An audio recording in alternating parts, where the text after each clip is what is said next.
Question number 1, संज्ञानात्मक विकास के 4 चरणों की पहचान किसके द्वारा की गई थी? पियाजे के द्वारा।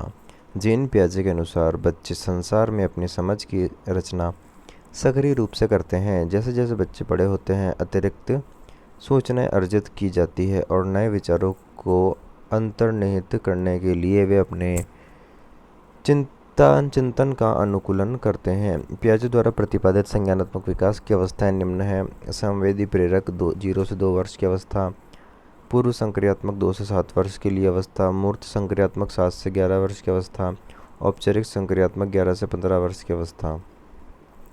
क्वेश्चन नंबर 2, मानसिक परिपक्वता की ऊंचाइयों को छूने के लिए प्रयत्नरत रहना संबंधित है किशोरावस्था से।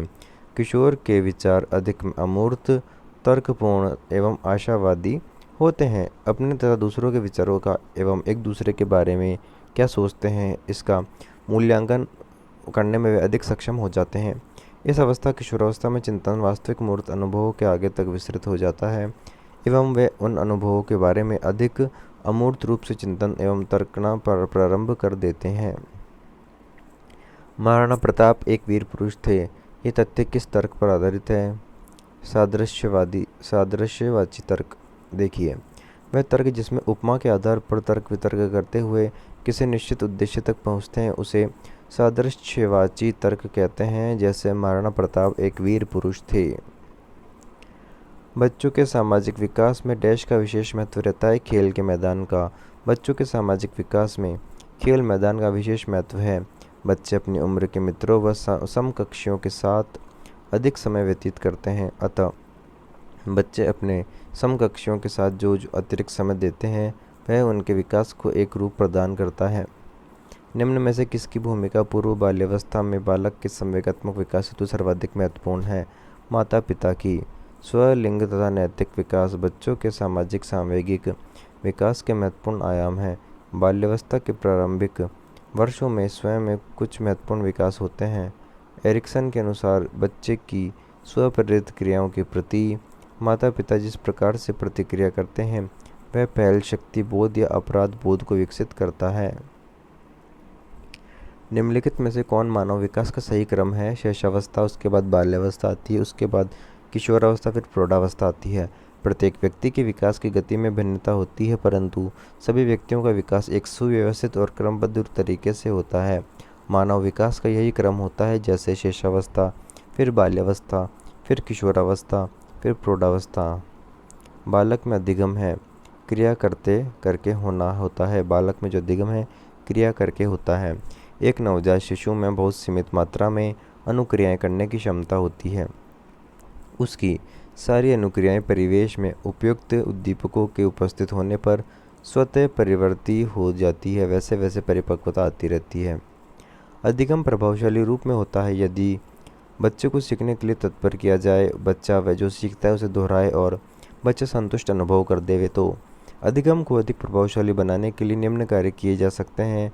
बच्चों को सीखने के लिए प्रेरित किया जाए, बच्चों को बार बार अभ्यास कराया जाए, कक्षा का वातावरण शांत हो, विषय वस्तु को बार बार दोहराया जाए, क्रिया करके सीखना चाहिए। सीखे हुए ज्ञान कौशल या विषय का अन्य परिस्थितियों में उपयोग करने को कहते हैं सीखने का स्थानांतरण। सीखे हुए ज्ञान कौशल या विषय का अन्य परिस्थितियों में उपयोग करना सीखने का स्थानांतरण कहलाता है। यदि पूर्व अधिगम नए अधिगम में सहायक होता है तो धनात्मक स्थानांतरण कहा जाता है, तथा यदि नया अधिगम पहले के अधिगम के कारण मंद हो जाता है तो इसे ऋणात्मक स्थानांतरण कहा जाता है, तथा सहायक या मंद प्रभाव की उपस्थिति अनुपस्थिति शून्य स्थानांतरण कहलाता है। किसी इंजीनियर द्वारा मकान का नक्शा बनाना है। ये किस प्रकार की कल्पना का उदाहरण है? रचनात्मक कल्पना। यह कल्पना जिसके माध्यम से किसी भौतिक वस्तु का निर्माण होता है उसे रचनात्मक कल्पना कहते हैं। गेट्स के अनुसार अनुभव द्वारा व्यवहार में परिवर्तन ही सीखना होता है। व्यक्ति के अनुभव के फलस्वरूप होने वाले व्यापक परिवर्तनों की श्रृंखला को सीखना कहते हैं। अधिगम अनुभवों के कारण व्यवहार में या व्यवहार की क्षमता में होने वाले अपेक्षाकृत परिवर्तन स्थायी परिवर्तन के रूप में परिभाषित किया गया है। अधिगम क्षमता निम्नलिखित में से किससे प्रभावित नहीं होती है? राष्ट्रीयता से। अधिगम क्षमता निम्नलिखित कारकों से प्रभावित होता है: आनुवंशिकता, प्रशिक्षण, शिक्षण, वातावरण और परिपक्वता। व्यक्तिगत भिन्नता का अर्थ है कोई दो व्यक्ति शारीरिक, मानसिक योग्यता और संवेगात्मक दशा में समान और एक जैसे नहीं होते हैं। व्यक्तिगत भिन्नता का अर्थ कोई दो व्यक्ति शारीरिक, मानसिक योग्यता और संवेगात्मक दिशा में एक जैसे नहीं होते हैं। विभिन्न प्रजाति के प्राणियों में तथा किसी एक ही प्रजाति के प्राणियों में भी समान ढंग से व्यक्तिगत भिन्नताएं पाई जाती है। व्यक्तित्व मापन का सही दब्बा परीक्षण है। प्रक्षेपण परीक्षण। प्रक्षेपित तकनीकों का विकास अचेतन अभिप्रेरणा और भावनाओं का मूल्यांकन करने के लिए किया जाता है। ये तकनीकें व्यक्तियों को उन स्थिति पर अपनी भावनाओं, इच्छाओं और आवश्यकताओं को प्रक्षेपण करने का अवसर प्रदान करती है। व्यक्तित्व मापन का सही दब्बा परीक्षण हरमन रोडशॉ द्वारा विकसित किया गया। बुद्धि का कौन सा सिद्धांत सामान्य बुद्धि जी और विशिष्ट बुद्धि एस की उपस्थिति का समर्थन करता है? स्पीयरमैन का द्विखंड सिद्धांत। स्पीयरमैन के अनुसार व्यक्ति मानसिक कार्यों को करने में जितना सफल होगा उसका जी कारक उतना ही अधिक माना जाएगा। इसे एक जन्मजात कारक माना गया है। दूसरी तरफ स्पीयरमैन का यह भी मानना था कि कुछ मानसिक कार्य एक दूसरे से भिन्न होते हैं। उन्हें करने के लिए व्यक्ति में विशेषता होनी भी जरूरी है। उन्हें एस कारक कहा जाता है। जिन बालकों की बुद्धि लब्धि 70 से कम है साधारणतः उन्हें मानसिक न्यूनता ग्रसित की श्रेणी में रखते हैं। किसी व्यक्ति को बौद्धिक रूप से अशक्त कहलाने के लिए आवश्यक है कि उसकी बौद्धिक प्रकार्यात्मक सामान्य स्तर से पर्याप्त कम हो। जिन व्यक्तियों को बुद्धि लब्धि 70 से कम होती है उनकी बौद्धिक प्रकार्यात्मकता सामान्य से पर्याप्त कम समझी जाती है। एक संतुलित व्यक्तित्व वह है जिसमें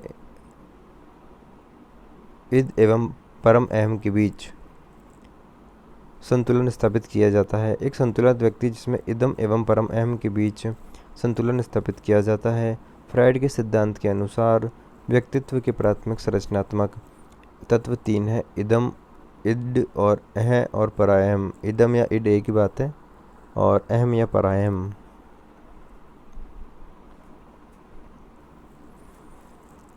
जब व्यक्ति असफलता, दुख, पीड़ा को बलपूर्वक भूलने का प्रयास करता है तो इसे कहते हैं दमन।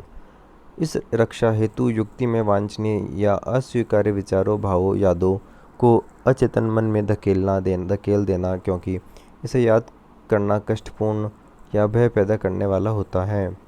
हस्तशिल्प की शिक्षा दी जानी चाहिए। मंदबुद्धि बालक को हस्तशिल्प की शिक्षा दी जानी चाहिए जिससे वे अपने आप को आत्मनिर्भर बना सके। प्रतिभाशाली बालकों की पहचान हेतु सबसे अधिक महत्व वस्तुनिष्ठ परीक्षणों के परिणाम को देना चाहिए। प्रतिभाशाली बालकों की पहचान हेतु सबसे अधिक महत्व वस्तुनिष्ठ परीक्षणों के परिणाम को देना चाहिए। डिस्लेक्सिया मुख्य रूप से पढ़ने की समस्या संबंधित है। डिस्लेक्सिया पठन कैवल्य मुख्य रूप से पढ़ने की समस्या संबंधित है। किसी बच्चे द्वारा पढ़ाई में कठिनाई होती है जिसे ब तथा व में अंतर करना कठिन हो जाता है उनके लिए।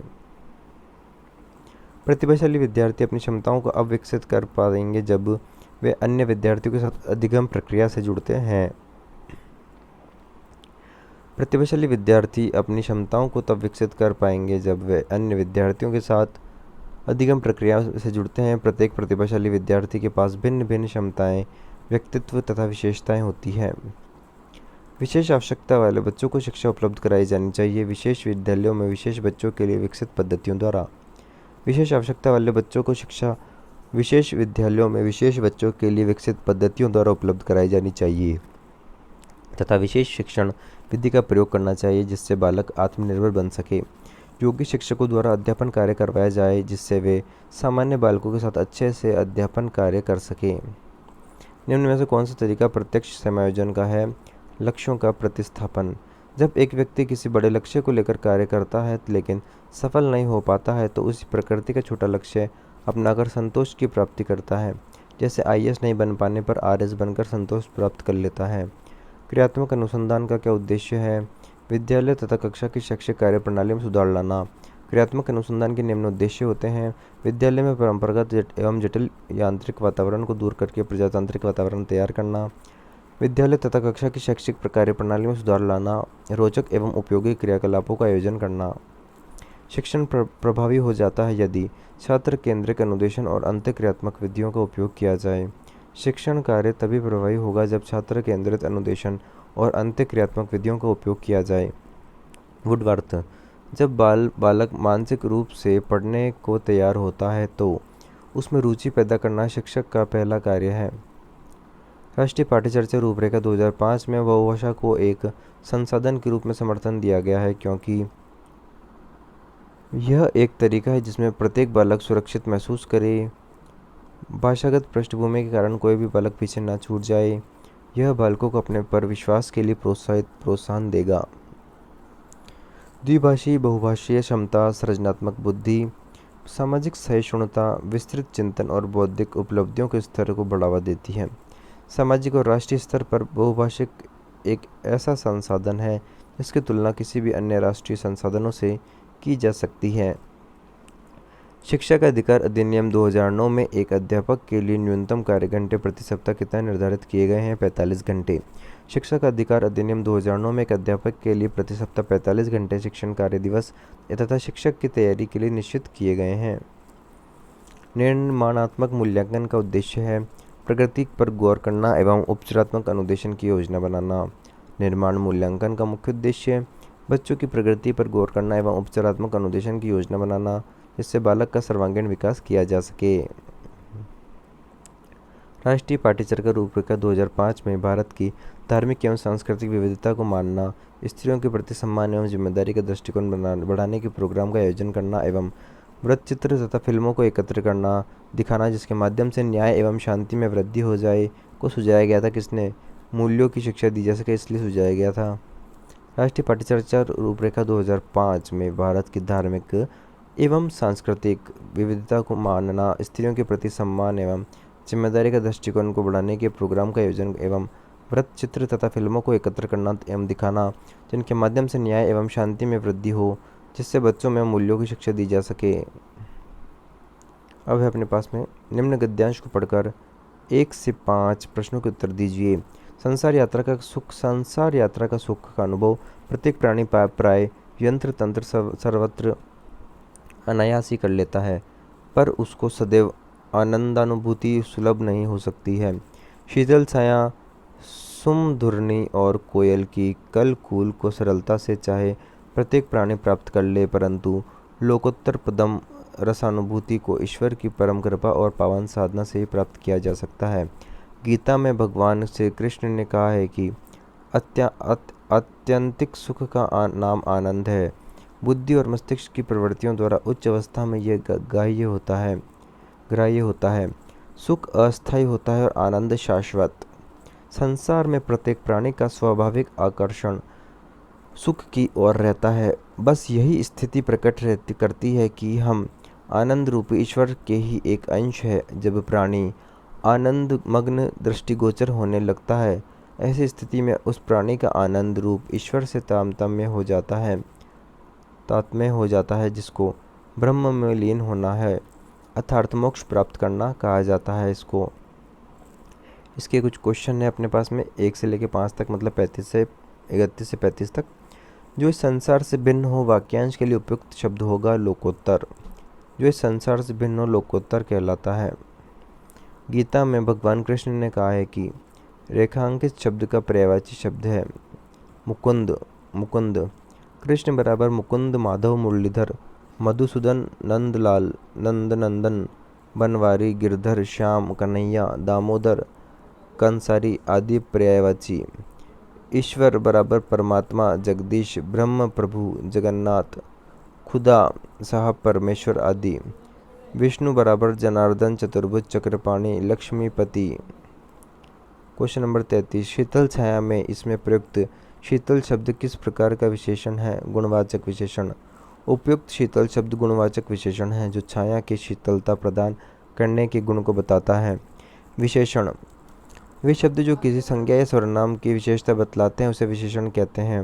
विशेषताओं के आधार पर विशेषणों को मुख्यतः 4 भागों में विभक्त किया गया है: गुणवाचक विशेषण, संज्ञावाचक विशेषण, परिणामवाचक विशेषण और सार्वनामिक या संकेतवाचक विशेषण।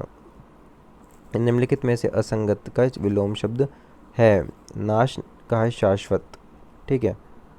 नाश का होता है निर्माण, विलोम शब्द होता है निर्माण। बाकी सुलभ का दुर्लभ, गुप्त का प्रकट और ईश्वर का अनिश्वर। और नश्वर का होता है शाश्वत। नश्वर का क्या होता है? शाश्वत होता है। और नाश का हो गया निर्माण, और ईश्वर का हो गया अनीश्वर। अन प्लस ईश्वर विलोम शब्द है ये। गीता में भगवान श्री कृष्ण ने कहा है कि अत्यंतिक सुख का नाम आनंद है। अत्यंतिक सुख का नाम आनंद है। रेखांकित शब्द में मूल शब्द है अंत। आत्यंतिक बराबर अति प्लस अंत प्लस एक अत्यांतिक। अति उपसर्ग प्लस अंत मूल शब्द प्लस एक प्रत्यय। अत्यंत अति प्लस इत अत अंत अति प्लस अंत ई प्लस अ य बराबर यण संधि। निम्न में से किस वाक्य में कर्ता कारक नहीं है? बिजली चमक रही है। उपयुक्त में से बिजली चमक रही है वाक्य में कर्ता कारक नहीं है। इस वाक्य में कर्म कारक प्रयोग हुआ है। शेष तीनों वाक्य में कर्ता कारक है। कर्ता कारक ए बी और सी के अंदर है। विराट क्रिकेट खेल रहा है। शुभम ने सूरज को बुलाया। सौरभ व्यायाम करता है। सभी कर्ता कारक है। बाकी बिजली चमक रही है, इसमें कर्ता कारक नहीं है, इसमें कर्म कारक प्रयोग हुआ है। शिक्षक ने छात्रों से पुताई करवाई। यहाँ प्रयुक्त क्रिया है सकर्मक व प्रेरणार्थक क्रिया। उपयुक्त वाक्य में सकर्मक व प्रेरणार्थक क्रिया प्रयुक्त हुई है। जब कर्ता कार्य स्वयं न करके किसी अन्य से करवाता है तो वह प्रेरणार्थक क्रिया होती है। प्रेरणार्थक क्रिया सदैव सकर्मक क्रिया होती है। निम्नलिखित में से कौन सा वाक्य अशुद्ध है? तुम तुम्हारे घर चले जाओ, यह शुद्ध है। उपयुक्त में से तुम तुम्हारे घर चले जाओ वाक्य शुद्ध है। शुद्ध रूप होगा तुम अपने घर चले जाओ। तुम अपने घर चले जाओ, ये शुद्ध होगा। निम्न में से किस शब्द युग्म का सही अर्थ नहीं है? प्रसाद का भेंट और प्रासाद का नींव। गलत बात है बिल्कुल। प्रसाद का होता है भेंट, भेंट होता है प्रसाद का होता है भेंट, और जो प्रासाद होता है उसका होता है नींव। शब्द युग्म सही अर्थ है। सही अर्थ प्रसाद का होता है कृपा, और प्रसाद का क्या होता है? कृपा होता है। प्रसाद मतलब होता है कृपा, और प्रासाद मतलब क्या होता है? प्रासाद मतलब होता है महल।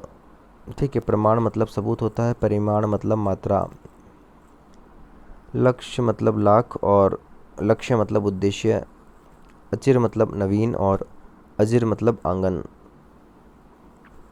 किस क्रमांक में मुहावरे का सही अर्थ नहीं है? नाक पर सुपारी तोड़ना। गलत है बिल्कुल। उपयुक्त वाक्य में नाक पर सुपारी तोड़ना का अधिक लज्जित होना करना, इसमें गलत है। सही अर्थ होगा बहुत परेशान करना। नाक पर सुपारी तोड़ना का मतलब होता है बहुत परेशान करना। पेट पर दाढ़ी होना का अर्थ है बाल्यावस्था में ही समझदार होना।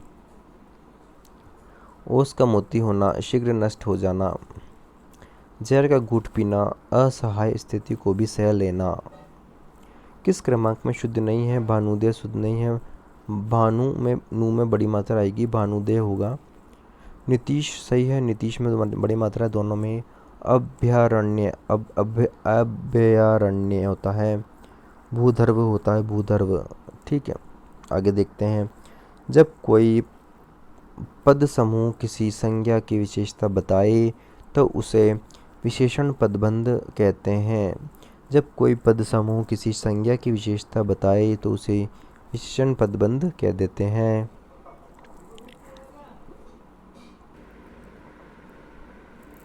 स्वाध्याय के एक दो अत्यंत प्रत्यक्ष लाभ तो ये हैं कि इससे इतिहास तथा काव्य में हमारा निकट या परिचय होता है, निकट का परिचय होता है। इसके द्वारा अतीत की घटनाओं से हम परिचित हो जाते हैं। संसार में बड़े बड़े राज्यों की उत्पत्ति, प्रसार और पतन का हमें ज्ञान होता है। हमें पता चलता है कि किस तरह मनुष्य जाति की सभ्यता का प्रभाव विभिन्न दिशाओं में मुड़ता हुआ, कभी रुकता हुआ, कभी बनता हुआ और कभी आगे बढ़ता हुआ यहाँ तक आ पहुँचा है। पढ़ने से ही हमें ज्ञान होता है कि किस प्रकार क्रूर और पशुवत व्यवहार करने वाली जातियों ने बौद्ध धर्म को अपनाया और फिर उन्होंने रहन सहन में कितना परिवर्तन हो गया है। उनके पुस्तकों से हमें यह भी मालूम होता है कि किन किन कारणों से और किन किन दिशाओं से एक जाति प्रताप और शक्ति से वंचित होती और दूसरी जाति प्रताप जो है तथा शक्ति से संपन्न होती है। अध्ययन से बड़े बड़े विद्वानों तथा महापुरुषों के गहरे तथा गंभीर विचारों को जान सकते हैं और उनकी संगति का लाभ उठा सकते हैं। इस विषय में समय या स्थान का कोई रुकावट नहीं डाल सकते। अध्ययन जहाँ हमें यूनान, रोम, अरब आदि देशों की विचारधाराओं एवं परंपराओं का परिचय कराता है, वहाँ हमें भारत के बहुमूल्य भंडार से भी तृप्त कराता है और हम बहुभूति भवभूति और कालिदास को मृत कैसे कहें, जबकि वे तो अपने दिव्य काव्यों द्वारा हमारे सम्मुख विद्यमान हैं। Question number 43। स्वाध्याय के 1-2 अत्यंत प्रत्यक्ष लाभ यों तो ये हैं। रेखांकित शब्द का उपयुक्त अर्थ है विषय का अनुशीलन या अध्ययन। स्वाध्याय बराबर विषय का अनुशीलन या अध्ययन, धार्मिक विषयों का अध्ययन और वेदाध्ययन, वेदों का अध्ययन। और होता है स्वाध्याय। स्वाध्याय बराबर स्व प्लस अध्याय, अधि प्लस आय बराबर ई प्लस आ संधि, ये बराबर या हो रहा है, इसके अंदर यण संधि का प्रयोग हुआ है। निम्नांकित में से स्त्रीलिंग शब्द कौन सा है? पुस्तक स्त्रीलिंग शब्द है, मनुष्य पुल्लिंग शब्द है, इतिहास पुल्लिंग शब्द है और धर्म भी पुल्लिंग शब्द है। पुस्तक जो है स्त्रीलिंग शब्द है। निम्नलिखित में से कौन सा शब्द बहुवचन नहीं होता है? संसार बहुवचन नहीं होता है, बाकी देश, दिशा, काव्य बहुवचन है। सूर्य, चंद्रमा, आकाश, विश्व और संसार आदि शब्द एकवचन ही होते हैं। देश एकवचन है और देशों बहुवचन, दिशा एकवचन है और दिशाओं बहुवचन है। काव्य एकवचन और काव्य बहुवचन है, बाकी कवि प्लस ये प्रत्यय काव्य हुआ है इसके अंदर। जो संसार है उसमें संसार ऐसा बिल्कुल नहीं होता, संसार का संसार ही रहेगा उसमें। संसार से बड़े बड़े राज्यों की उत्पत्ति, प्रसार और पतन का हमें ज्ञान होता है। इसमें से स्त्रीलिंग शब्द कौन सा है? उत्पत्ति। उत्पत्ति जो स्त्रीलिंग शब्द है। संसार पुल्लिंग शब्द है, संसार सम प्लस सार व्यंजन संधि इसमें प्रयोग हुई है। उत्पत्ति स्त्रीलिंग शब्द और ज्ञान पुल्लिंग शब्द है, राज्य भी पुल्लिंग शब्द है। विद्वान शब्द का स्त्रीलिंग होता है विदुषी। विद्वान शब्द का विदुषी होता है विद्वान। विदुषी स्त्रीलिंग, श्रीमती स्त्रीलिंग, श्रीमान पुल्लिंग, कवि पुल्लिंग और कवित्री स्त्रीलिंग। पर्यवेक्षित अध्ययन विधि के प्रस्तुतकर्ता कौन है? John Daisy Morwell. पर्यवेक्षित अध्ययन विधि के प्रस्तुतकर्ता जॉन डेजी मोरवेल है। इस विधि को निर्देशित स्वाध्याय प्रणाली भी कहते हैं। यह विधि जिसके अंतर्गत छात्र स्वयं अध्ययन करते हैं, किसी समस्या का समाधान करते हैं और शिक्षक एक पथ प्रदर्शक होता है कि यह केवल छात्रों का मार्गदर्शन करता है। हिंदी के नाटक शिक्षण का उपागम से संबंधित तत्व कौन सा नहीं है? तुकबंदी। हिंदी के नाटक शिक्षण का उपागम संबंधित तत्व तुकबंदी नहीं है। तुकबंद पद शिक्षण उपागम संबंधित है। बाकी कथा वस्तु, देशकाल व वातावरण और कथोपकथन जो है हिंदी के नाटक शिक्षण का उपागम संबंधित तत्व है। क्वेश्चन नंबर 50 की बात करते हैं। भाषा दक्षता के विकास के लिए सर्वाधिक महत्वपूर्ण कारक कौन सा? समृद्ध भाषा का वातावरण। भाषा दक्षता के विकास के लिए सर्वाधिक महत्वपूर्ण कारक समृद्ध भाषा का वातावरण है। बालक को संबंधित भाषा अर्थात सीखने वाली भाषा का अच्छा परिवेश देना आवश्यक है। इससे बालक की भाषा पर अधिकार करने वाले का विकास हो जाएगा। निम्न में से सरसा स्वरवाचक का गुण नहीं होता है। तीव्र गति से पढ़ने का अभ्यास बिल्कुल गलत है। बाकी शुद्ध उच्चारण स्वस्वर वाचन में करना होता है। उचित लय एवं गति होनी चाहिए स्वस्वर वाचन के अंदर और उचित हाव भाव भी होना चाहिए। उपयुक्त में से स्वस्वर वाचन गुण तीव्र गति से पढ़ने का अभ्यास नहीं है। तीव्र गति से पढ़ने का अभ्यास मौनवाचक का उदाहरण है। मौनवाचक उदाहरण है तीव्र गति से पढ़ने का अभ्यास। हिंदी विषय की प्रवीणता के लिए बच्चे के विद्यालय की भाषा व घर की भाषा में होना चाहिए समरूपता। हिंदी विषय की प्रवीणता के लिए बच्चे एवं विद्यालय की भाषा व घर की भाषा में समरूपता होनी चाहिए। बालक हर जगह एक भाषा का प्रयोग करेगा तो बालक हिंदी विषय में प्रवीणता प्राप्त कर सकेगा। निम्न में से क्या भाषा प्रयोगशाला में नहीं होता है? पेंटोग्राफी नहीं होती है, बाकी ग्रामोफोन, माइक्रोफोन और रेडियो होता है। उपयुक्त में से पेंटोग्राफी भाषा प्रयोगशाला में नहीं होता है।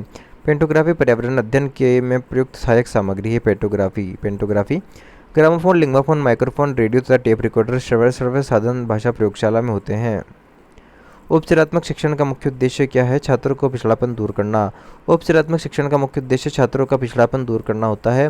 उपचारात्मक शिक्षण से कक्षा में पिछड़े बालक को समान रूप सभी विद्यार्थियों के साथ लाना होता है। भाषा शिक्षण में परंपरागत उद्बोधन सामग्री के रूप में बहुत अधिक सहायक किसे समझा जाना चाहिए? पाठ्यपुस्तक को। भाषा शिक्षण में परंपरागत उद्बोधन सामग्री के रूप में बहुत अधिक सहायक पाठ्यपुस्तक को समझा जाना चाहिए। पाठ्यपुस्तक परंपरागत शिक्षण की महत्वपूर्ण सामग्री है। यह पाठ्यपुस्तक से शिक्षण बहुत प्रचलित है। सतत एवं व्यापक मूल्यांकन संबंधित कौन सा कथन सही नहीं है? विद्यार्थियों को केवल पाठ्यपुस्तक आधारित अध्ययन करना, ये सही नहीं है। बाकी विद्यार्थियों की क्रमित प्रगति पोर्टफोलियो में पता करते हैं, सही है। सतत एवं व्यापक मूल्यांकन संबंधित जो कथन सही बताता हूँ, बी वाला भी कथन है, ए वाला, सी वाला सभी सही है, डी वाला गलत है। विद्यार्थियों को गुणवत्तापूर्ण शिक्षा उपलब्ध कराना चाहिए। विद्यार्थियों के भाषा प्रयोग का निरंतर अवलोकन करना चाहिए। उपयुक्त में सतत एवं व्यापक मूल्यांकन संबंधित कथन सही नहीं है। विद्यार्थियों को केवल पाठ्यपुस्तक आधारित अध्ययन करवाना। सतत एवं व्यापक मूल्यांकन में केवल पाठ्यपुस्तक पर आधारित न होकर बालक का सर्वांगीण विकास पर बल दिया जाता है। भाषा सीखने का व्यवहारवादी दृष्टिकोण किस पर बल देता है? अनुकरण पर। भाषा सीखने का व्यवहारवादी दृष्टिकोण अनुकरण पर बल देता है, क्योंकि बालक के समक्ष किया गया कोई भी व्यवहार उसके मनोमस्तिष्क पर छप जाता है, जिसका वह अनुसरण करने का प्रयास करता है। ब्लूप्रिंट किससे संबंधित है? ब्लूप्रिंट प्रश्न पत्र संबंधित है। ब्लूप्रिंट प्रश्न पत्र के निर्माण संबंधित है। ब्लूप्रिंट के माध्यम से प्रत्येक बौद्धिक क्षमता वाले बच्चे की योग्यता के अनुसार प्रश्न पत्र का खाका तैयार किया जाता है। भाषा शिक्षक को एक बहुभाषिक कक्षा में किस बात पर बल देना चाहिए? विद्यार्थियों को भाषा प्रयोग का अधिक से अधिक अवसर देना चाहिए।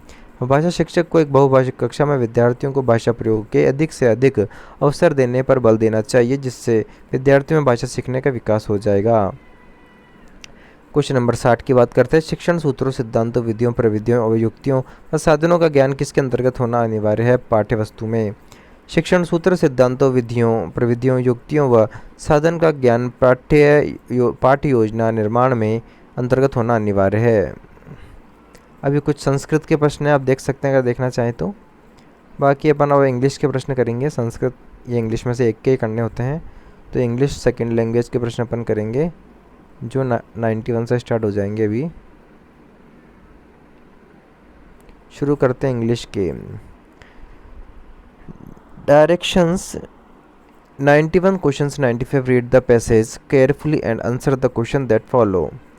Renowned educationalist Sir Tim Binghaus observed that an outstanding school has four factors that are visible.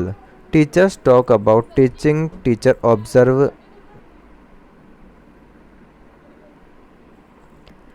each other's practice, teachers plan, organize and evaluate their work together rather than separately, and that teachers teach each other. He continues, one of the reasons I like that is you can immediately see way in which you could make it more likely that teachers talk about teaching.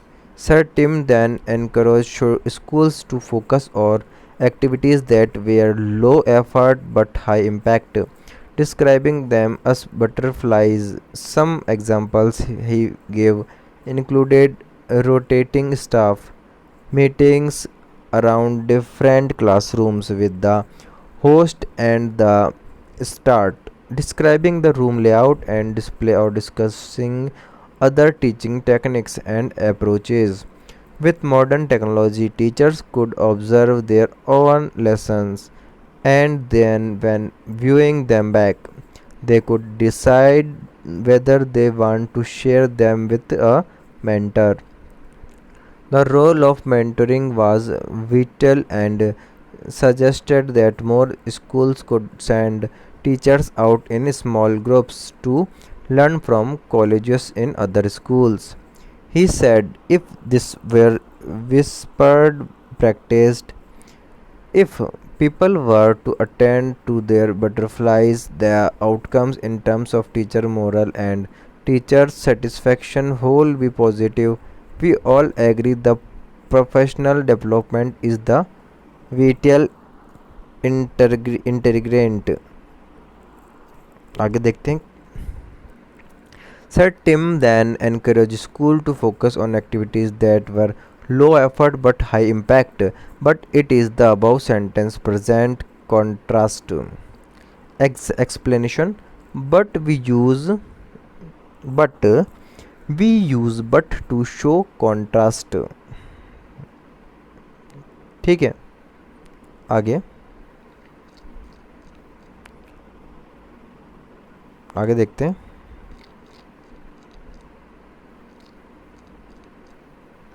Next question.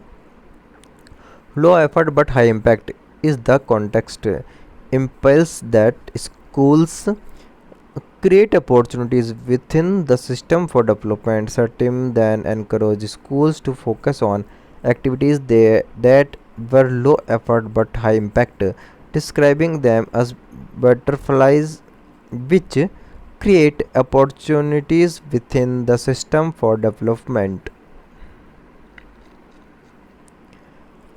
Rotating staff meetings in the classrooms permits teachers to share their own practice with others. Explanation. Rotating staff meetings in the classroom permits teachers to share their own practices with others, and it can inspire thoughts, encourage people to share ideas, and allow staff to feel lis- listened and to and respected. Question number 94. Identify the linking device from the given sentence.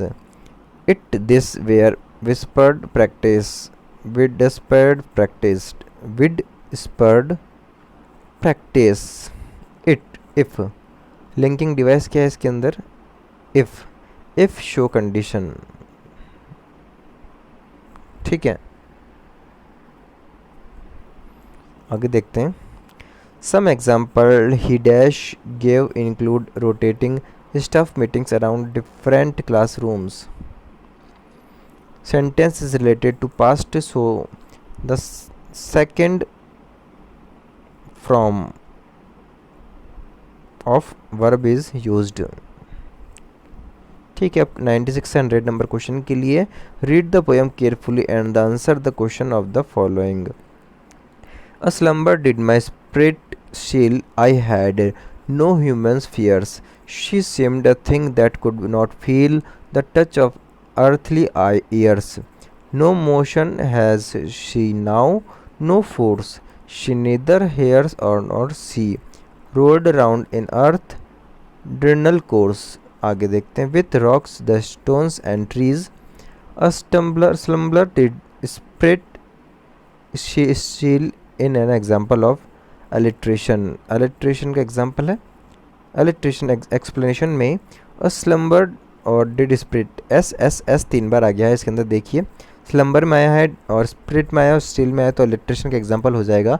Alliteration is the use of the same letter or sound at the beginning of the words that are close together. Example, he built a big boat. He built a big boat, ये इसका example है. आगे देखते हैं question number 97 में. What is personified in this poem? Slumber. In this poem, slumber is personified with the spirit. ठीक है, आगे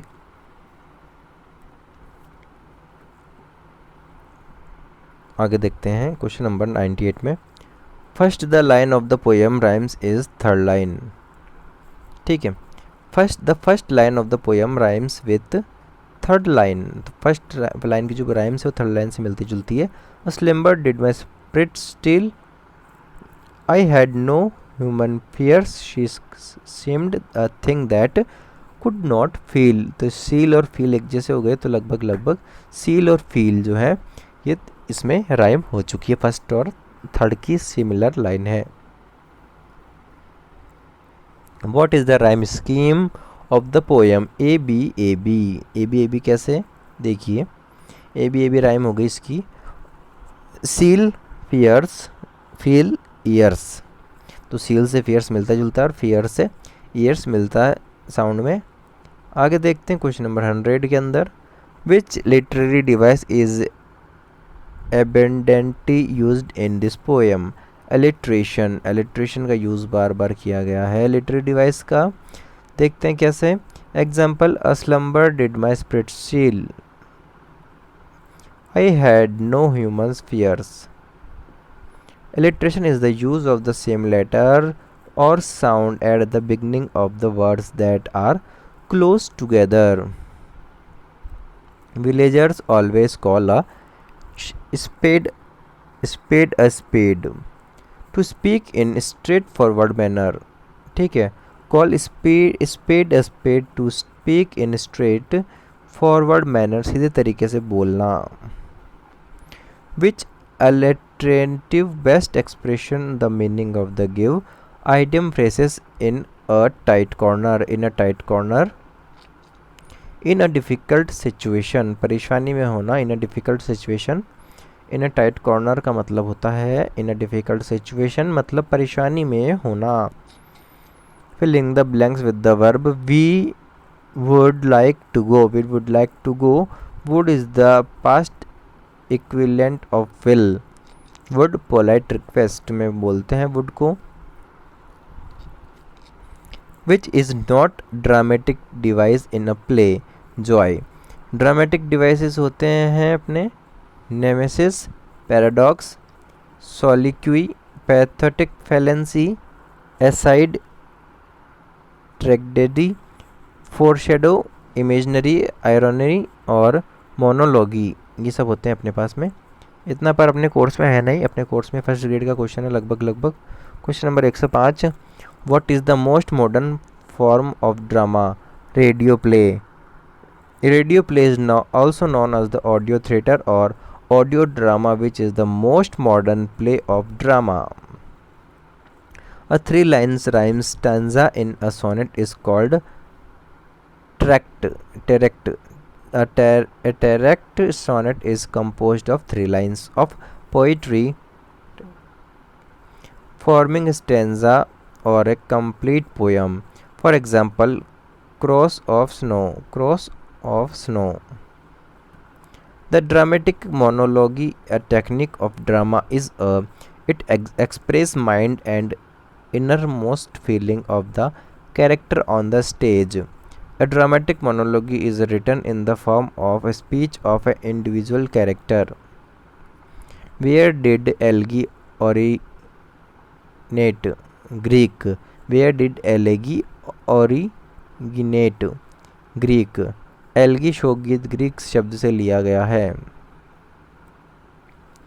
the phonetic symbol of the first sound underline in the word sheep is आएगा F जैसा बनता है शे का, तो शिप का मतलब हो जाएगा SIP शी, शे हो गया, शी हो गया, SH, तो मतलब फर्स्ट लाइन SH की जगह तो ये F जैसा हो गया और I की जगह I बनेगा और P ऐसा बन जाएगा, तो ये हो गया शिप अपने पास में। ठीक है, ऐसे लिखते हैं। Choose the correct phonetic symbol and the beginning of the word thick. TH का बताना, TH का थीटा बनता है, तो थिक का याद रखना, TH का थीटा बनता है, थीटा टाइप ऐसे गोला, बीच में डैश, और I का ये हो गया, K का क्या हो गया, THI थिक।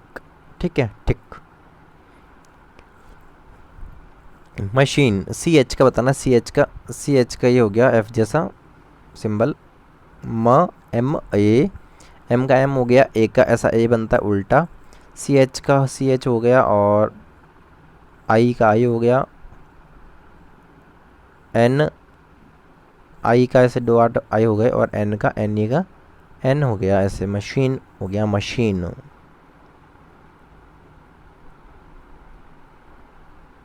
आगे देखते हैं। साउंड ऑफ शे, ये शे का साउंड है, शे मतलब ऐसा बनता है, शेफ F जैसा शे बनता है। एग्जाम्पल, शीप का बनेगा SH ऐसा आएगा शे, और I sheep IEEP sheep. Hindi के साउंड से देखना हमको। Formative evaluation is diagnostic in nature. Formative evaluation is diagnostic in a nature, which is not a merit of objective type test. Subjectivity is not a merit of objectivity because it differs from opinion to opinion. In objective type question, choice is provided. In objective type question are those that require to specific answer and the multiple choice of the given answer. A common development reading disorder is dyslexia. Dyslexia is a learning disorder that involves difficulty reading due to problem identifying speech sound and learning how they relate to letters and words. Evaluation is a continuous process. Examiners are more exhaustive than test. Examination are more exhaustive than test because it consists of hug curriculum, whereas test consists of a small amount of curriculum. The language used for everyday communication is both and B मतलब first language and mother tongue. First language mother tongue is the language which is used by us with our family members in daily life. Remedial teaching is reteaching the language items already taught. Remedial teaching is teaching the language items already taught but it is a difference. अब गणित के question है, गणित के question की बात करते हैं अपने। 4x² माइनस 5x माइनस 6 में डिवाइड करना है, x माइनस 2 का भागफल बताना है, तो इसका आंसर हो जाएगा 4x प्लस 3, अतः भागफल बचेगा 4x प्लस 3। सामने भाग दे रखा है, हमको पेन पेपर में करना पड़ेगा, ऐसे भाग कर सकते हैं अपन। शेषफल अपने पास भागफल बताना है, इसमें भागफल आ गया है। ठीक है, आगे देखते हैं।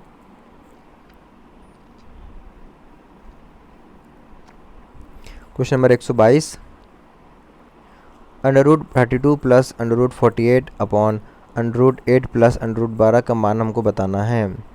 तो देखिए इसको कैसे करेंगे एक्सप्लेनेशन।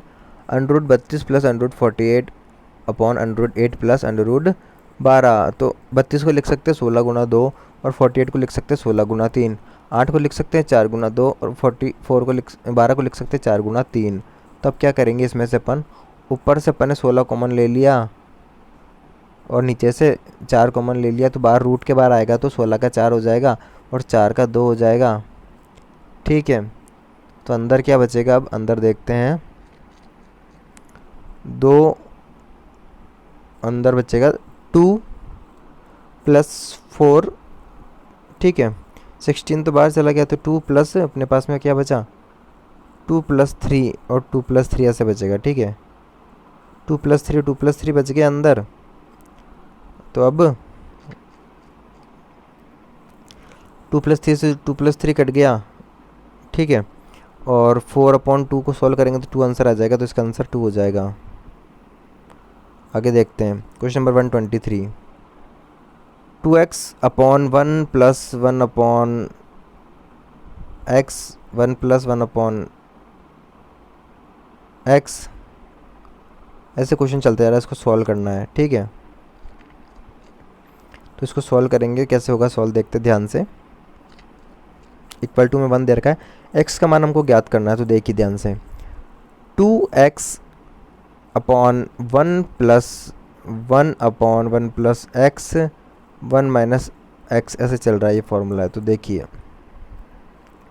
2x का 2x रह जाएगा ऊपर, 1 प्लस देखो 1 अपॉन 1 माइनस x बराबर 1। इसको कैसे किया है, इस क्वेश्चन को चेक कर लेंगे पेन पेपर पे करके, आंसर इसका 2/3 हो जाएगा। ठीक है, आगे देखते हैं। किसी भिन्न के अंश में 15% वृद्धि करने पर हर में 8% की कमी करने से 15/16 प्राप्त होता है। प्रारंभिक भिन्न क्या थी, देखो माना प्रारंभिक भिन्न अपन मान लेते हैं x/y थी। किसी भिन्न के अंश में 15% की वृद्धि कर रहे हैं, भिन्न के अंश में 15% की वृद्धि कर रहे हैं, अंश मतलब होता है जो ऊपर लिखा होता है अंश में। ठीक है, 15% की वृद्धि करें तो हर में 8% की कमी करने से 15/16 प्राप्त होता है। तो देखते हैं, देखो माना प्रारंभिक भिन्न x/y, अब x/y तो 15% की वृद्धि करेंगे तो 115 x हो गया अपॉन 100। ठीक है, और हर में करेंगे कमी तो 92y/100 हो गया बराबर 15/16। ठीक है, यही होगा। तो इधर बचा 115 x/92y बराबर 15/16। अब x/y की वैल्यू निकालनी है, तो उल्टा पुल्टा कर देंगे, इसको काट पीट के कैंसिल करेंगे पेपर पे, तो x/y की वैल्यू हो जाएगी 3/4। ठीक है, तो 3/4 इसका आंसर हो जाएगा, इजी है। यदि किसी वस्तु का विक्रय मूल्य उस वस्तु के क्रय मूल्य का 4/3 गुना हो तो लाभ का प्रतिशत कितना होगा। यदि किसी वस्तु का विक्रय मूल्य उस वस्तु के क्रय मूल्य का 4/3 हो तो लाभ प्रतिशत कितना होगा, हमको बताना है। देखिए माना वस्तु का क्रय मूल्य x है, वस्तु का विक्रय मूल्य 4x/3 हो गया, लाभ बराबर 4x/3 माइनस x बराबर x/3 इक्वल टू में लिख दिया।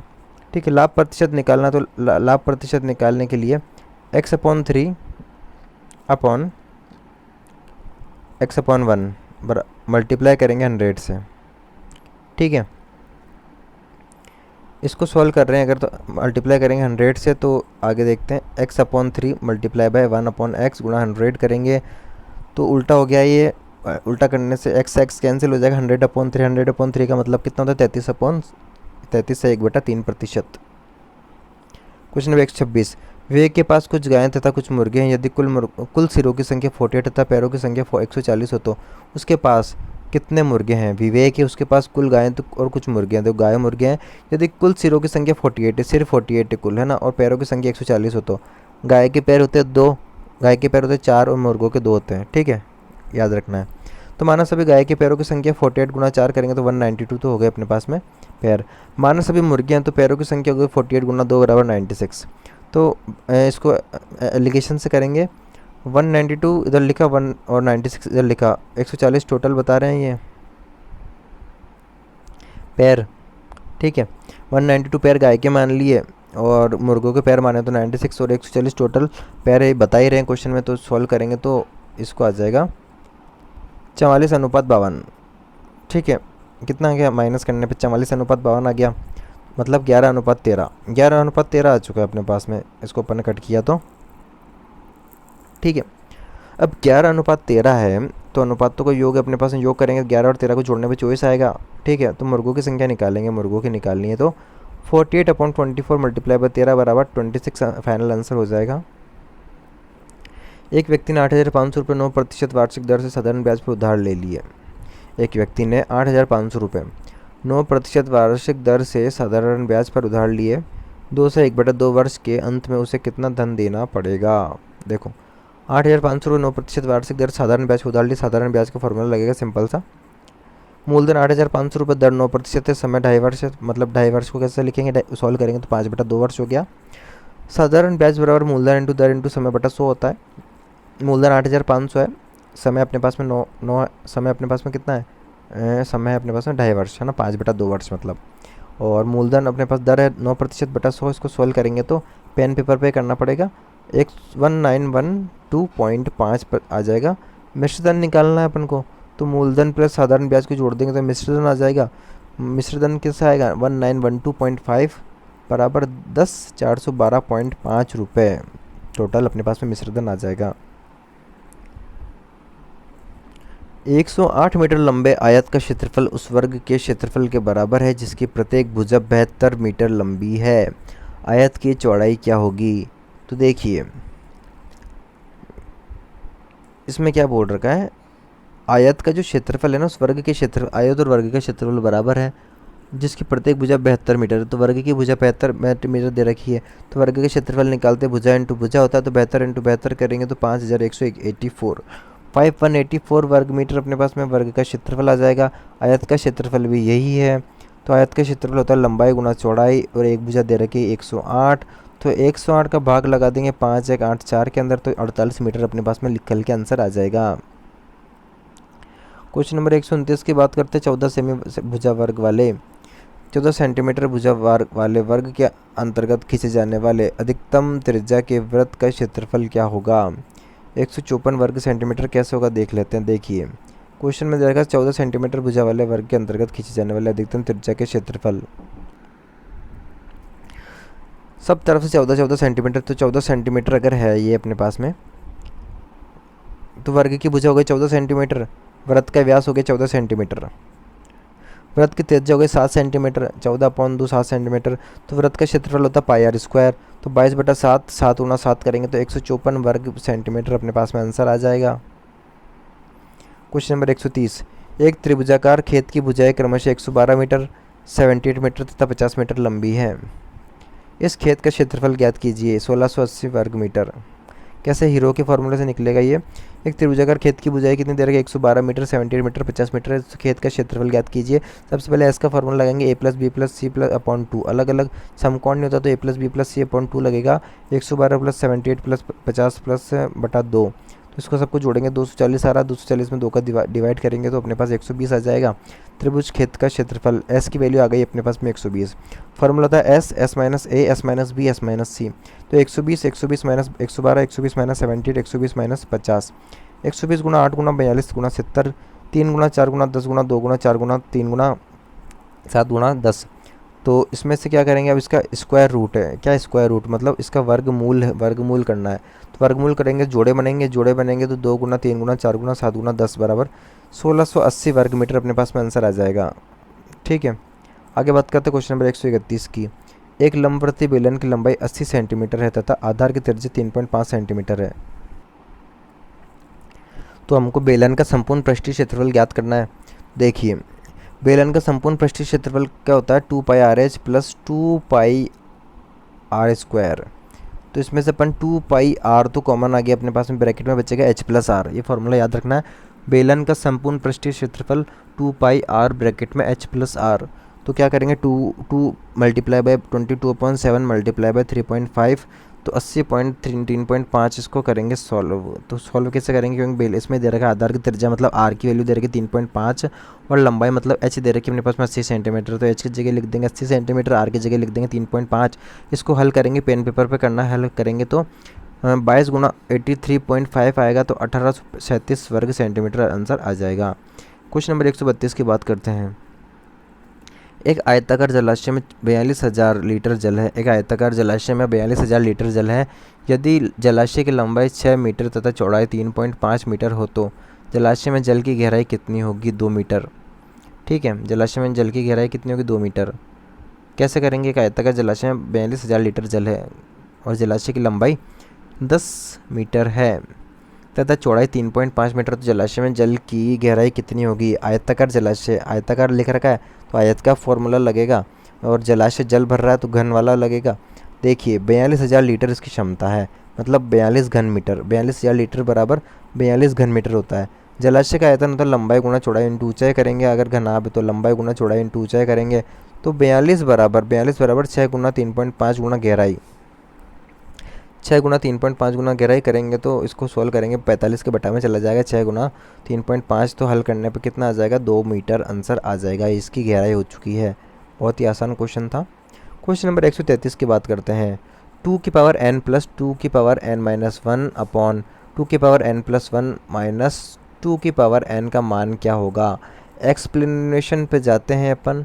देखिए, 2 की पावर n माइनस 1 को अगर अपन कॉमन निकाल लें यहाँ से, ठीक है, ऊपर निकाल रहे 2 की पावर n माइनस 1 को कॉमन, तो क्या अपने पास में क्या बचेगा। देखिए, 2 की पावर n माइनस 1 को अपन ने कॉमन निकाल लिया तो अपने पास में क्या ऊपर 2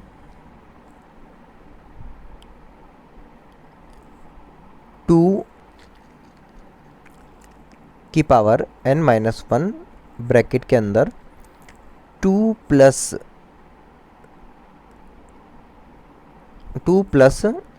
1, ठीक है, 2 प्लस 1 बचेगा, क्योंकि 2 की पावर n माइनस 1 को बाहर निकाल लिया अपन ने ऊपर से।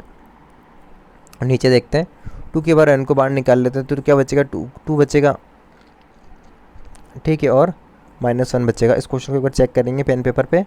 अब ऊपर क्या बचेगा, 3/2, 3/2 ये कैंसिल हो गया, 3/2 n माइनस ब्रैकेट के अंदर n माइनस 1, इसको सॉल्व करेंगे तो n से n कैंसिल हो गया, 2 की पावर 1, तो मतलब 3/2 फाइनल आंसर हो जाएगा। क्वेश्चन नंबर 134 की बात करते हैं। 3 समांगी रेखाओं द्वारा निर्मित त्रिभुज का क्षेत्रफल कितना होगा। देखिए, क्षेत्रफल संभव ही नहीं है, क्योंकि एक त्रिभुज से गुजरने वाली रेखाएं समांगी रेखाएं कहलाती है, अतः समांगी रेखाओं से त्रिभुज का निर्माण नहीं हो सकता है। तो त्रिभुज का कोई क्षेत्रफल नहीं होगा, अर्थात त्रिभुज का क्षेत्रफल संभव ही नहीं है अपने पास में समांगी रेखाओं से। निम्नलिखित में से किन 3 लंबाई वाली भुजाओं का त्रिभुज संभव है। 6, 8, 10 का संभव कैसे। देखिए, यदि त्रिभुज की 2 भुजाओं का योग तीसरी भुजा से बड़ा हो तो वह त्रिभुज संभव है, अन्यथा नहीं। ठीक है, तो अपन देखिए, कोई भी 2 भुजा ले लो, उसका जो योग होना चाहिए तीसरी भुजा से ज़्यादा होगा तो ये त्रिभुज बनेगा। अगर छोटा हो गया तो त्रिभुज बनना संभव ही नहीं है। तो विकल्प 2 को अगर जोड़ें अपन, है ना, विकल्प 2, तो 4 प्लस विकल्प 1 को देखें ना, तो 4 + 5 जो है 9 होता है, 9 10 से छोटा है तो त्रिभुज बनेगा नहीं। 2 + 3 को जोड़ा तो ये 8 से छोटा आ रहा है, त्रिभुज बनेगा नहीं। 6 और 8 को जोड़ा ये आ रहा है अपने पास में 14, तो 10 से बड़ा आ रहा है ना, तो ये बन जाएगा त्रिभुज। तो सही हो जाएगा 6, 8, 10, 6, 8, 10 वाला त्रिभुज बनेगा। Question number 136। किसी त्रिभुज की माध्यिका में एजी की लंबाई 6 सेंटीमीटर है तो एडी की लंबाई कितनी होगी। एजी की लंबाई कितनी है, एजी की लंबाई 6 सेंटीमीटर है माध्यिका वाली में, ठीक है। त्रिभुज की माध्यिका में एजी की लंबाई कितनी है, 6 सेंटीमीटर है, तो एडी की लंबाई कितनी होगी, एडी की लंबाई हो जाएगी 9 सेंटीमीटर, ठीक है। त्रिभुज की माध्यिकाओं में 2:1 का अनुपात होता है, अतः एजी अपॉन जी डी बराबर 2:1, अर्थात एजी बराबर 6 सेंटीमीटर और एडी बराबर एजी प्लस जी डी, तो 6/2 गुणा 3 बराबर 9 सेंटीमीटर अपने पास आंसर आ जाएगा। बहुत ही ईजी सा क्वेश्चन है। माध्यिका में 2:1 का अनुपात होता है, याद रखना है कि सभी समचतुर्भुज वर्ग होते हैं, नहीं होते हैं, सभी वर्ग समचतुर्भुज होते हैं। सभी जो वर्ग है ना वो समचतुर्भुज तो होते हैं, पर सभी समचतुर्भुज जो है ना वो वर्ग नहीं होते हैं। किसी संभव त्रिभुज में अंत्य त्रिज्या 8 सेंटीमीटर है तो उस त्रिभुज की परित्रिज्या ज्ञात कीजिए। 16 सेंटीमीटर कैसे निकाला, देखिए। संभव त्रिज्या में परित्रिज्या अंतर त्रिज्या की दुगनी होती है, तो याद रखना है अपने पास में ओ ए बराबर 2 गुणा अंतर त्रिज्या, तो अंतर त्रिज्या कितनी 8 है, तो ओ ए कितना आएगा अपने पास में 16, डबल करना, सीधा याद रखना है ऐसे त्रिभुज के अंदर। किस संभव त्रिभुज में अंतर त्रिज्या 8 है, अंतर त्रिज्या 8 है तो उस त्रिभुज की परित्रिज्या क्या होगी, तो परित्रिज्या याद रखना, त्रिभुज की परित्रिज्या जो है ना अपने पास में 8 की डबल करनी 16 हो जाएगी।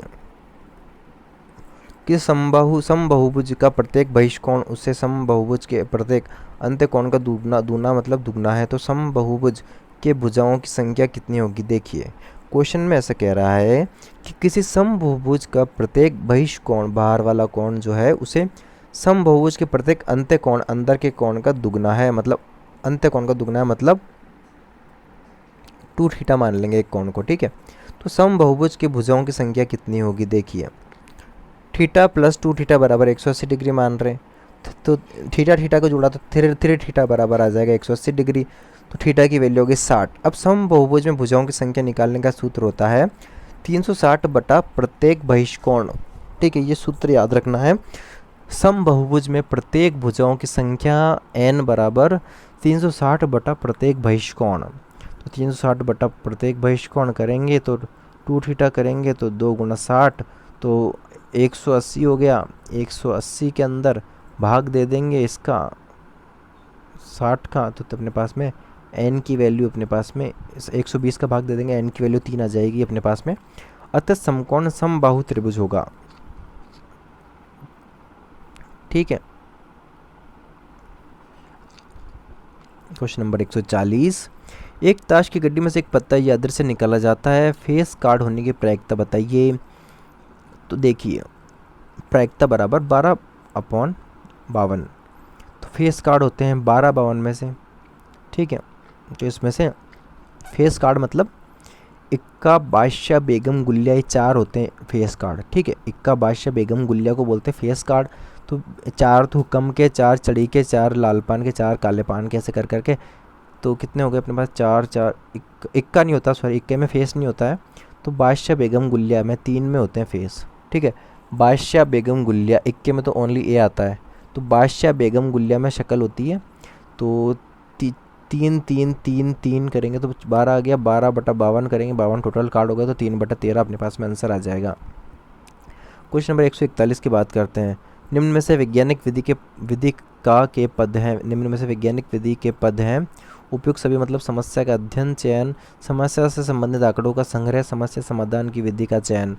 समस्या समाधान या करने की एक निश्चित विधि होती है जिसे वैज्ञानिक विधि कहा जाता है। समस्या का अध्ययन, चयन, समस्या से संबंधित आंकड़ों का संग्रह, समस्या समाधान की विधि का चयन, आंकड़ों के आधार पर निष्कर्ष निकालना।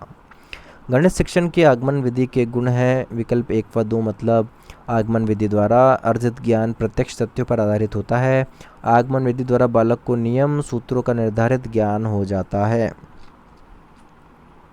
गणित शिक्षण की आगमन विधि से निम्न कक्षाओं के लिए ही उपयोगी है क्योंकि उच्च कक्षाओं का पाठ्यक्रम विस्तृत होता है। इस विधि के द्वारा संपूर्ण ज्ञान सीमित समय में प्राप्त करना संभव नहीं है। निगमन विधि डिडक्टिव मेथड का प्रयोग मुख्यतः किया जाता है बीजगणित के अध्ययन में। निगमन विधि का प्रयोग मुख्यतः बीजगणित, रेखागणित, त्रिकोणमिति में किया जाता है क्योंकि गणित के इन उपविषयों में विभिन्न संबंधों, नियमों और सूत्रों का प्रयोग होता है। निगमन विधि के पद हैं उपयुक्त सभी मतलब नियम, सिद्धांत का ज्ञान, आंकड़ों के आधार पर परीक्षण और सिद्धांतों का प्रयोग। निगमन विधि में निगमन तर्क डिडक्टिव लॉजिक का प्रयोग किया जाता है। इनके 4 प्रमुख सोपान हैं जो निम्न प्रकार के हैं: नियम सिद्धांत का ज्ञान, आंकड़ों के आधार पर परीक्षण, सिद्धांतों का प्रयोग, उदाहरणों के आधार पर सिद्धांतों का पूर्ण सत्यापन। गणित शिक्षण में गणित की भाषा का के वे प्रमुख गुण हैं उपयुक्त सभी: यथार्थता, प्रकृतिवाद, सिंबोलिज्म, शुद्धता और संक्षिप्तता। गणित की भाषा वह माध्यम है जिसके द्वारा गणितज्ञ अपने गणितीय विचारों के एवं संधारणाओं को आपस में बताते हैं। गणितीय भाषा यथार्थता पूर्ण, प्रतीक रूप में तथा संक्षिप्त होनी चाहिए। शिक्षक द्वारा कक्षा में छात्रों को विभिन्न प्रकार के त्रिभुजों को परिभाषित करने के लिए कहा गया है। उक्त कथन के पीछे उद्देश्य है त्रिभुज को विभिन्न संदर्भ में समझने में छात्रों की मदद करना। छात्रों द्वारा त्रिभुज को विभिन्न संदर्भों में परिभाषित करने के दौरान त्रिभुज के प्रकार, समबाहु त्रिभुज, समद्विबाहु त्रिभुज, विषमबाहु त्रिभुज तथा कोण के आधार पर त्रिभुजों के प्रकार, न्यून कोण, समकोण, अधिक कोण त्रिभुज को समझने में सहायता मिलेगी। मूल्यांकन की दृष्टि से उत्तम परीक्षण का गुण नहीं है असहजता, बाकी विश्वसनीयता, रिलायबिलिटी, विभेदीकरण, डिस्क्रिमिनेशन, व्यापकता, कंप्रेहेंसिव भी है। मूल्यांकन की दृष्टि से उत्तम अच्छी परीक्षा के प्रमुख 7 गुण होते हैं: वस्तुनिष्ठता, विश्वसनीयता, वैधता, विभेदीकरण, व्यापकता, कठिनाई स्तर और सहजता। दैनिक जीवन की गणितीय समस्याओं को सरल करने के लिए अभ्यास आवश्यक है। मौखिक अभ्यास। दैनिक जीवन की गणितीय समस्याओं को हल करने के लिए मौखिक अभ्यास आवश्यक है। इसके पहाड़े स्मरण करना, कंठस्थ करना प्रमुख पक्ष हो सकता है। गणितीय अभिक्रमित अनुदेशन के जनक हैं गिलबर्ट। गणितीय अभिक्रमित अनुदेशन में विषय वस्तु को एक विशेष क्रम में जमाया जाता है जिससे पाठ्य सामग्री को समझने में आसानी हो। अभिक्रमित अनुदेशन मनोवैज्ञानिक सिद्धांतों पर आधारित अधिगम प्रविधि है। शिक्षण कार्यों को आसान सुव्यवस्थित बनाने के लिए निम्न में से शिक्षक में से कौन से गुण होने चाहिए? पाठ्यक्रम की वार्षिक योजना तैयार करना, गणितीय विषय की विषय वस्तु का ज्ञान होना, अभ्यास कार्य को अधिक महत्व देना। गणित विषय के शिक्षण कार्य को सुव्यवस्थित व आसान बनाने के लिए शिक्षक को विषय वस्तु का संपूर्ण ज्ञान, पाठ्यक्रम की वार्षिक योजना आदि व अभ्यास पर अधिक बल आवश्यक होना चाहिए। प्रकाश, अब विज्ञान के क्वेश्चन है। प्रकाश संश्लेषण के तंत्र PSI की क्रिया कहाँ संपन्न होती है? ग्रेनम पट्टियों में। प्रकाश संश्लेषण की क्रिया में 2 तंत्र होते हैं, PS फर्स्ट और PS सेकेंड। PS फर्स्ट की घटना ग्रेनम पट्टियों में संपन्न होती है। PS फर्स्ट अभिक्रिया का केंद्र P700 होता है। PS फर्स्ट अभिक्रिया में CO2 का अपचयन होता है। CO2 चक्र की खोज किस पादप में की गई थी? तंबाकू के अंदर। C2 चक्र की खोज तंबाकू में की गई थी। C2 चक्र के खोजकर्ता डेकर व टोय थे। तंबाकू एक C3 पादप है। C2 चक्र में शर्करा का निर्माण नहीं होता, न ही NADPH2 के अणुओं का उत्पादन होता है। यह व्यर्थ प्रक्रिया है। C2 चक्र को ग्लाइकोलेट चक्र, प्रकाश श्वसन भी कहा जाता है। C3 पादपों में क्रेंज एनाटोमी पूल आच्छाद कोशिकाएं पाई जाती है। मानव शरीर में सरटोली कोशिकाएं पाई जाती है। वृषण के अंदर मानव शरीर में नर वृषण में सरटोली कोशिकाएं पाई जाती है। सरटोली कोशिकाएं शुक्राणुओं को पोषण देने का कार्य करती हैं। मानव शरीर में लार ग्रंथियां पाई जाती है। तीन जोड़ी लार ग्रंथियां मानव शरीर में पाई जाती है। मानव शरीर में 3 जोड़ी लार ग्रंथियां पाई जाती है। फर्स्ट है पैरोटिड और सेकंड है सब मैंडिबुलर और है सब लिग्वल। इस प्रकार मानव में 3 जोड़ी कुल 6 लार ग्रंथियां पाई जाती है। निम्न में से नवीकरणीय प्राकृतिक संसाधन है सूर्य, सौर ऊर्जा, पवन, समुद्री ऊर्जा तथा भूतापीय ऊर्जा नवीनीकरणीय। निरपेक्ष नवीनीकरणीय प्राकृतिक संसाधन है। निरपेक्ष नवीनीकरणीय संसाधन अनंत काल तक उपयोगी बने रहते हैं।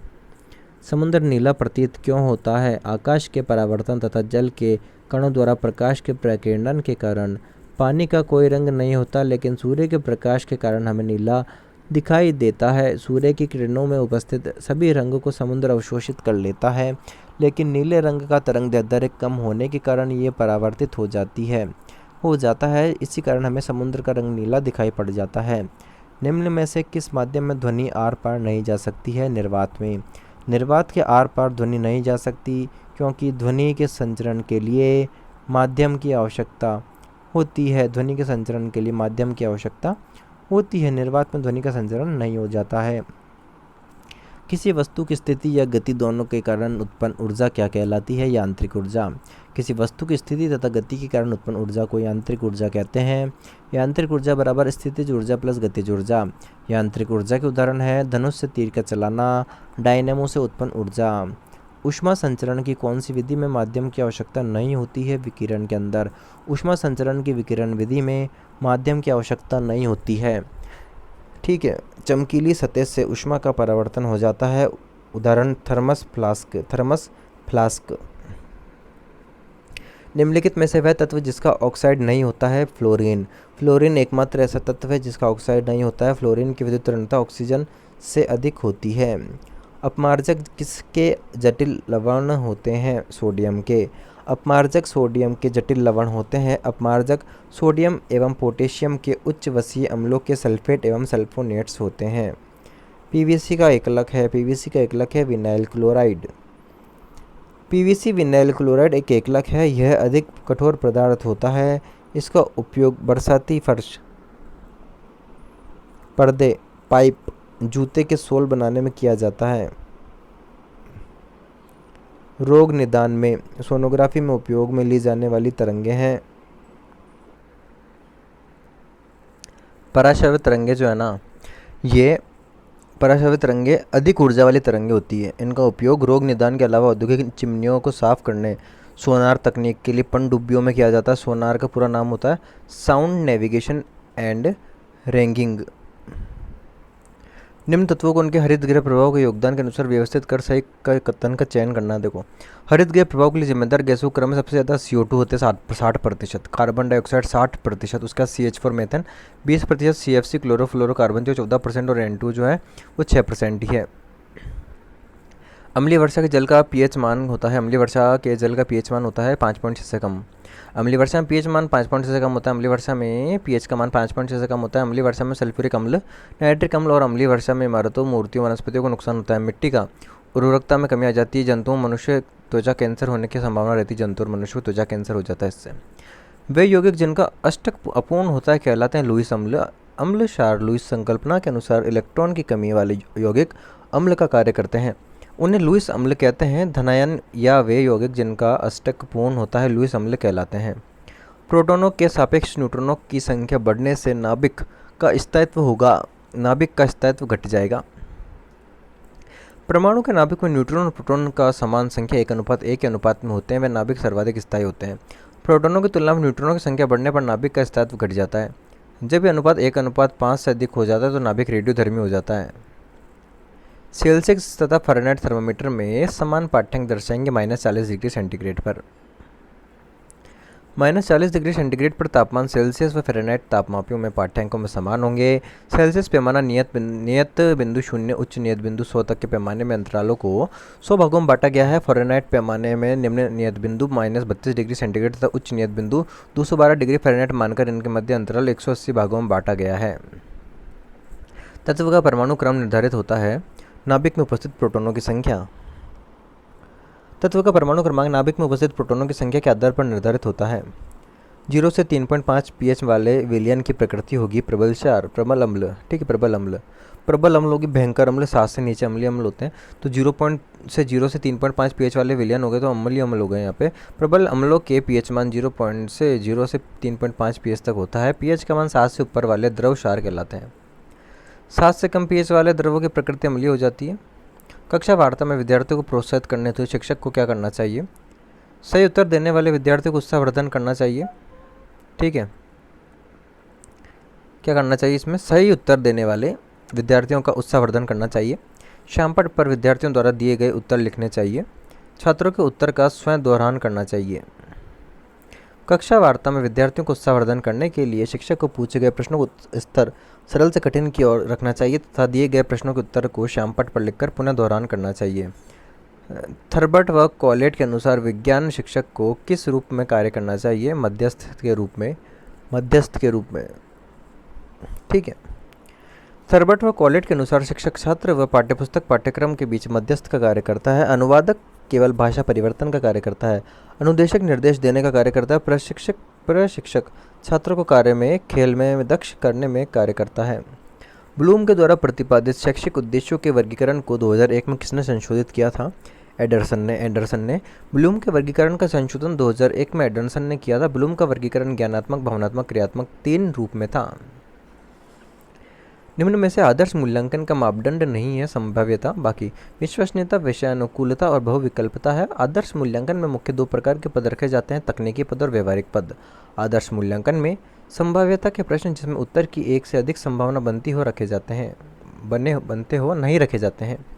निम्न में से विज्ञान शिक्षण की किस विधि में छात्र सर्वाधिक सक्रिय रहते हैं? प्रयोगशाला विधि में। विज्ञान शिक्षण की प्रयोगशाला विधि में विद्यार्थी सर्वाधिक सक्रिय रहते हैं। प्रयोगशाला विधि में विद्यार्थी स्वयं प्रयोगशाला कक्ष में प्रायोगिक कार्य करके सीखता है। निम्न में से कौन सा कार्य विद्यार्थियों में वैज्ञानिक कौशल के विकास के लिए सबसे ज़्यादा उपयुक्त है? प्रयोगशाला कार्य निष्पादित करना।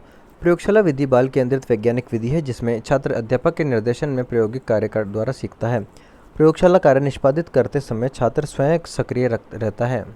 निम्न में से कौन सी पाठ्य सहगामी गतिविधि नहीं है? प्रयोगशाला में विद्यार्थी द्वारा किया गया कार्य पाठ्यगामी क्रियाओं के अंतर्गत आता है जिसमें पाठ्यक्रम से संबंधित कार्य करवाया जाता है, जबकि विज्ञान क्लब, विज्ञान प्रदर्शनी, विज्ञान मेला आदि पाठ्यक्रम के अलावा अन्य पाठ्य सहगामिक प्रक्रियाएं हैं। विकल्प जो संपूर्ण प्रश्न पत्र के लिए होते हैं कहलाते हैं समग्र विकल्प। प्रश्न पत्र में प्रश्नों के हल करने से संबंधित विकल्प दिए जाते हैं, जिसमें कुछ प्रश्न जैसे केवल बहुविकल्पात्मक अथवा लघुरात्मक प्रश्नों के लिए विकल्प दिए जाते हैं वे खंड विकल्प कहलाते हैं, जबकि पूरे पेपर के लिए दिए गए विकल्प समगत विकल्प कहलाते हैं। उपचारात्मक शिक्षण की जांच के लिए अध्यापक द्वारा किस प्रकार के परीक्षण का उपयोग किया जा सकता है? मौखिक परीक्षण और लिखित परीक्षण। उपचारात्मक शिक्षण की जांच के लिए अध्यापक लिखित व मौखिक दोनों प्रकार के परीक्षणों का उपयोग कर सकता है। पुनर्बलन कौशल का उपयोग करते हैं छात्रों प्रोत्साहन हेतु। पुनर्बलन कौशल का उपयोग छात्रों के प्रोत्साहन हेतु किया जाता है। मॉडल नंबर 2 हुआ ये, मतलब फर्स्ट मानेंगे संपूर्ण तो, वैसे नंबर